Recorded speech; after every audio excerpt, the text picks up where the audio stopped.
Wow, welcome back to Lake District Studio upstairs again. It's rather warm here. I'm wearing my wonderful old moth-eaten smoking jacket, right? BBC bought from British Columbia, presenting What's in the Case. And speaking of moth-eaten and old, you know a story when a guy goes into a barn and finds all these old exotic cars. I mean, like Lamborghinis, Porsches, whatever, Ferraris, but they're falling apart, rusted out.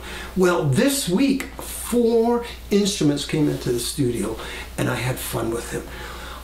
2 more right now. Look at this case. You recognize as a Gibson case. What kind of a Gibson? Well, first of all, look at all the duct tape. Road weary? It's worthy. Of course it's worthy because it's still here. What was in the case? Bob, I'm going to tell you. Got very excited. I'm going to show you the back. You try to guess. Look at that. Well, yeah, it's a Gibson. It was in a Gibson case.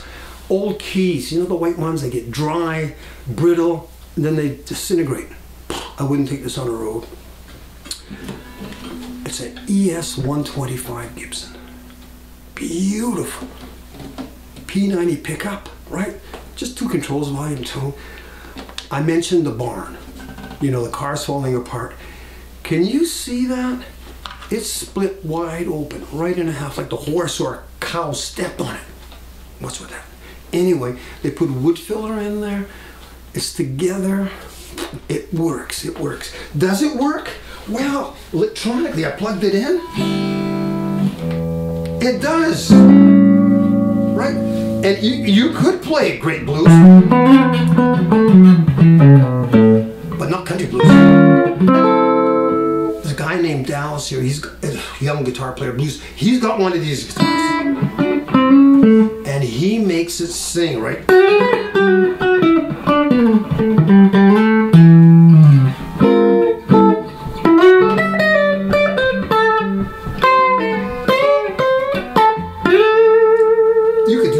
On it,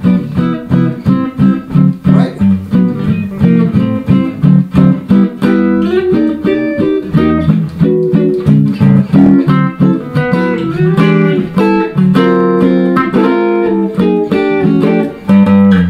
Now, what's the other guitar I'm excited about? Let me unplug this.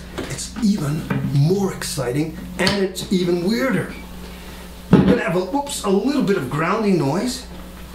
Look at this case. Now, can you guess what it is? By the shape of the head. Maybe not. I think Lindsay Mitchell might, great guitar player from Vancouver. Yeah, it's a Guild case. And drawing almost matches my smoking jacket. Not quite. But anyway, what was in this case? Very unique. Very unique indeed. If you know what a CA 100 is, from 68, you say, wow, maybe those are Grover keys, gold plated, caramelized maple body with the original finish on it.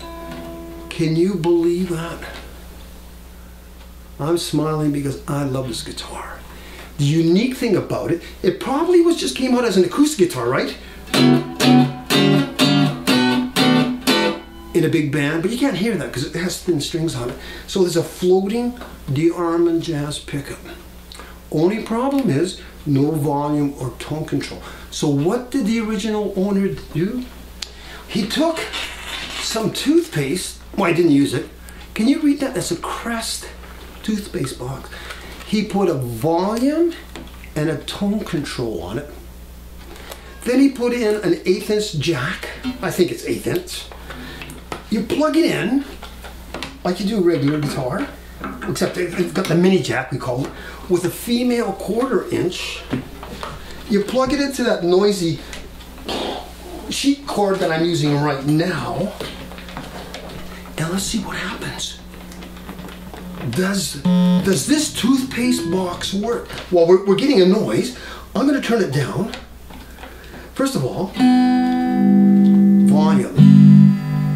That's cleaner than the most pots that we've heard. And tone. I'm using the toothpaste box. So what do you do when you play? I guess maybe you put it on your strap or something. Do I love this guitar? I do. And once again, it's not the player. Ooh, that's pretty bassy. I'll put treble on it, right?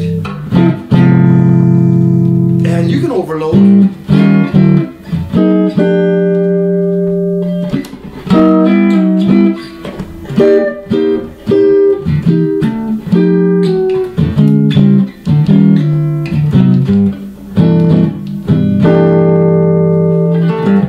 Beautiful.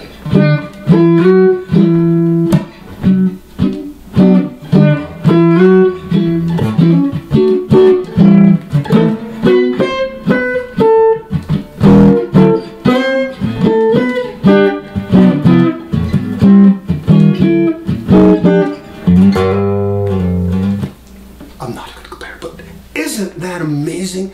BBC bought from British Columbia, again saying, you never know what's going to come here. What's in the case, Bob? I'd like to see you again next week. Could be the last show like the Junos. I don't think so. Thanks.